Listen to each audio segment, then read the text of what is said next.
My ultimate comfort food dinner is a stunning sausage hot pot, which we'll serve with a gorgeous potato and beetroot gratin.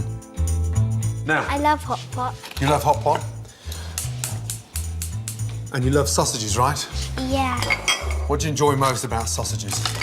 I just love having them with the baked beans sometimes. With baked beans sometimes. These are little button mushrooms, okay? You just take them into there like that and keep them whole and cut them into quarters, please. Now, the important thing about cooking sausages is they need a bit of colour, right? No colour? No flavour. Exactly. Get the pan nice and hot. How was school today? School was good, thanks. We got to go out and make snowmen. Sausages in. Okay. Butter and mushrooms in there, please, my darling. See? Now, I want you to watch your fingers, but you know how to slice onions, right? Definitely. Off you go, darling. Now, sausages are getting lots of colour, because this is going to cook slowly, and it's sort of Daddy's version of the kind of hot pot. You know the one Nanny used to make for me? Yeah. Once you've got the colour on them, and take them out to rest, OK? A little knob of butter, OK? Into the pan.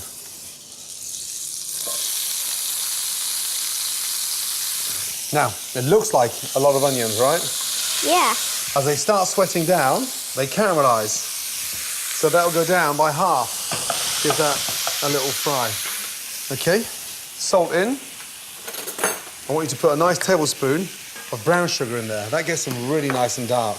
Now, get your thyme in. Pick off all the little buds. That will get the onions packed with flavour. That smell nice? Smells nice. Mushrooms in. Give them a nice little stir. Did you like to help Nan make your hot pot when she made them for you? I used to always help Nan make the hot pot. Always. Now, my mum would never have used this, but aged balsamic vinegar brings out the flavour of the onions. Right, now look at our onions. Look, beautifully caramelised. Wow. The vinegar's given that nice sort of gloss. I'm going to put my sausages back in here now. From there, some red wine. Red wine in. Got the flavour underneath there going into the sausages now. The sausages are going to release all that flavour inside as well. Look at the colour of that. Does that look beautiful? And the smell. And it's still not cooked yet. Up to the boil. Really important to boil it here because it won't boil in the oven. 170 in the oven, literally 18 to 20 minutes. In she goes. Nice. To go with my hot pot, rich, golden, creamy potato gratin. It's a true comfort food classic, and I'm adding a delicious twist: beetroot. Start by gently heating double cream. Then peel and thinly slice potatoes and cook beetroot.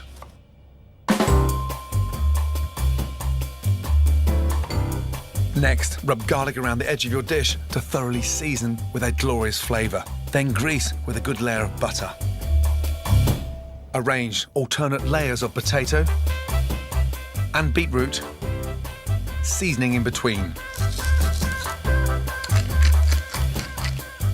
End with a neat layer of potatoes and pour the hot cream over the top. Bake in a preheated oven for an hour or until the potatoes are tender. Potato and beetroot gratin are bubbling beauty of a comfort food dish. Now for the apple compote. What we need to do first is to get these peeled and sliced. I get my pan on to get nice and hot. Now, let me give you a little taste of that. It's a bit sour.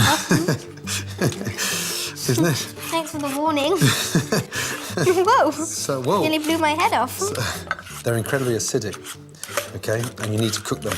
Those wonderful red apples you've got are called Braeburns. What other apples do you know? Green ones, what are they called? I'm not too sure what the green ones are. Another word for your nan. Grandma's? No. Red. No. Pink lady apples. No. Granny Smith. Granny Smith apples. That's right. What we're going to do is cook the cooking apples and the eating apples together. I love the combination of the tartness from the Bramley cooking apple with the sweetness of the Braeburn.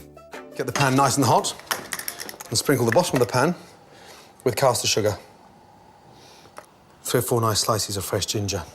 And 3 little cinnamon sticks. I want you to remember that, because we're going to look for them, okay? Because once we've used them, and they've worked their magic, I need to pull them out. See all the sugar dissolving? Definitely. Now, we just let that go a little bit darker, okay? And then we place our apples in. Very quick. Doesn't it? Give that a nice little toss, okay? A nice golden colour. Cinnamon in, ginger in. So, we're cooking down the apples. Butter in. Gently cook until the apples soften, then take off the heat. And they go into there. What's that coming out, Dad? So that is a little bit of the puree. I'll show you we'll do that in a minute. How many ginger? 4. 4 ginger. And 3 cinnamon. 3 cinnamon. Out with the cinnamon. Got And the ginger? 2 gingers. And we take a spoon of apples. Put them in. The bottom. Smells so nice. How nice does that look? See the colour of the apples? Let's put these in the fridge to get nice and cold. That's the compote sorted. Easy. Now, a simple creamy whip to crown the top. If you separate the egg whites into there for Daddy.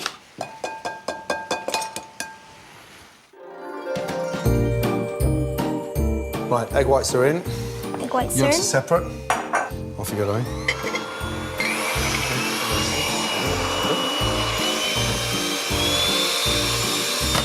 And I'll sprinkle the sugar in, and then you turn up the speed. Good girl.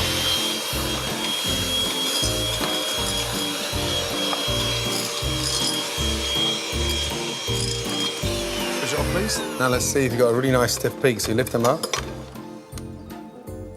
Now that is what I call a nice stiff peak. Well done. Not bad, not bad. Next, in a separate bowl, whip double cream until stiff. Nice and slowly.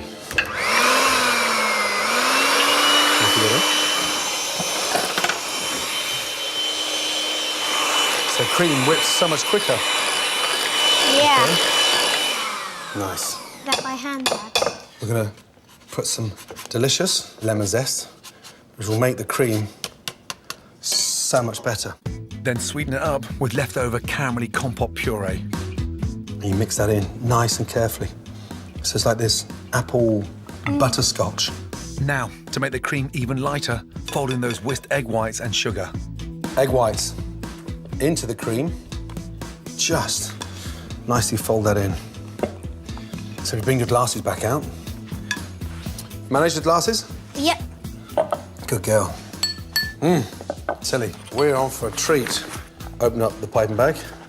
Now, twist the end. Now you could spoon this in, but I want to just give a nice little lift. It also gives it a nice pattern. Lemon on top. Back in the fridge. The beetroot and potato gratin. Is that lovely? That's lovely. And sausages. Ooh. Finished with the flat leaf parsley. Now, look at those 2 beauties. It doesn't get any more comforting than that, does it? For one of the best hot pots ever. Tilly, that looks amazing. I know. Well done.